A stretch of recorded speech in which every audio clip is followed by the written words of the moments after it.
Hey guys, what's going on? Mass Gunner here. So, yesterday when I was at the gun shop, I kind of bought something on an impulse buy. And I feel like I want to do a first impression video of this.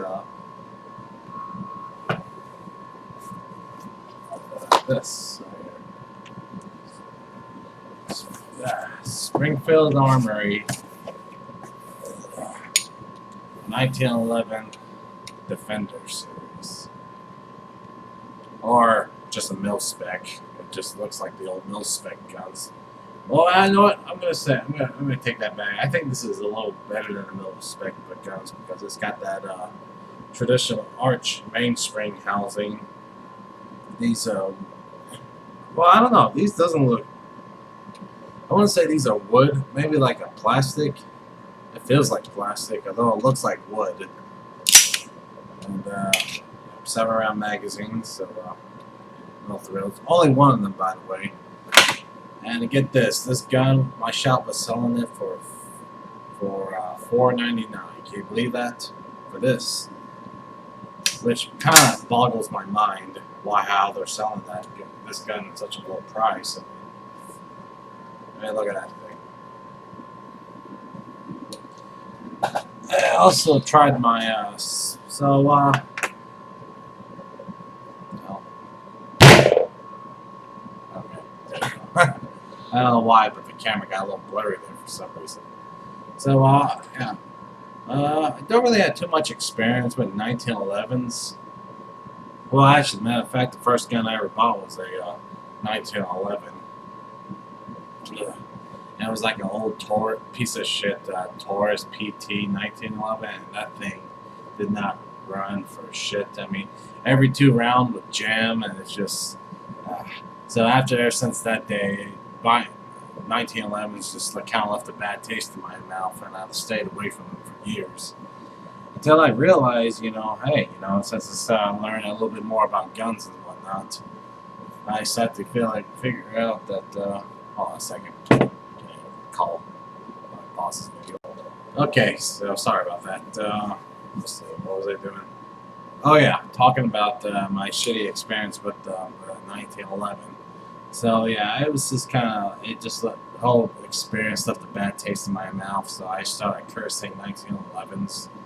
Until I bought a Springfield, what was that one I bought? It had a rail on it. I think it was the Officer Operator, I believe that one. It had a rail on it. So yeah, that one shot excellent, they're really great. And then I bought a Smith & Wesson E Series 1911. Which I actually still have that gun. I'll do a review on that some other day. But yeah, so it is a 45 caliber. Of course, the 1911 should be.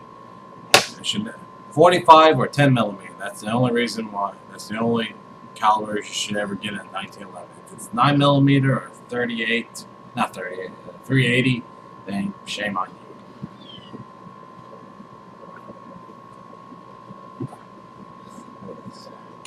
So I lost my train of thought. Cats. So yeah, this is a completely no-thrill pistol.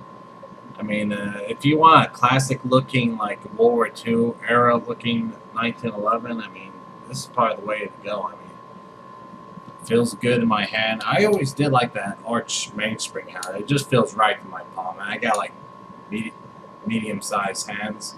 So. Trigger pull shooting is good. Of course, all 1911s have good trigger pull. So, sights are pretty basic. There's that 3-dot night sight. No, I mean the 3-dot, not night sights. 3 basic dots. No external extractor, so that's a plus. Yeah. Safety is a little stiff. The safety is a little stiff, so you kind of have to work that in there over time until it's finally just worn in. But it still works. Barrel looks nice and clean, although it has this It's kind of like, I don't know if you guys can notice that. It's kind of like flare out towards the end. I don't know why they did that. Also, it's got like one of those GI guide rods in there, so that's a plus.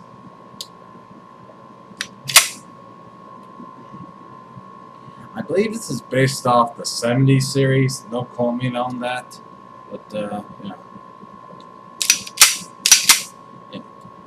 So you're getting like a really good quality if you're gonna get something like this. I mean,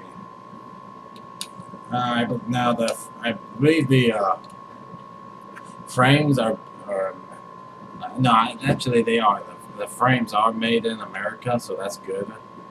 None of that none of that Croatian cheap shit they've been importing for years. Let's see. Yeah. So if you're like looking for a good starter picture for a 1911, and you just kind of want to customize things along the way, I mean, I would say this is the way to go because you're not gonna.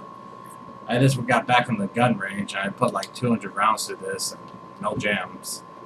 Ran my Smith & Wesson E series magazine through this and works fine.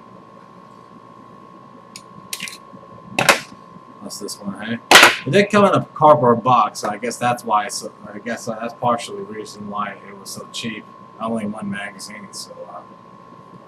Oh yeah, you're not gonna go wrong with it if you're looking for this type of pistol right here. So yeah. All right, guys. Well, that's just my first impression. Like I say, I only put 200 rounds through it, so we'll see how long down the road. But I'm just loving this pistol because it is a tack driver at 50 yards. So yeah. If you got any further questions, feel free to message me or post in the comment section down there. But yeah, this is the Masked Gunner signing out.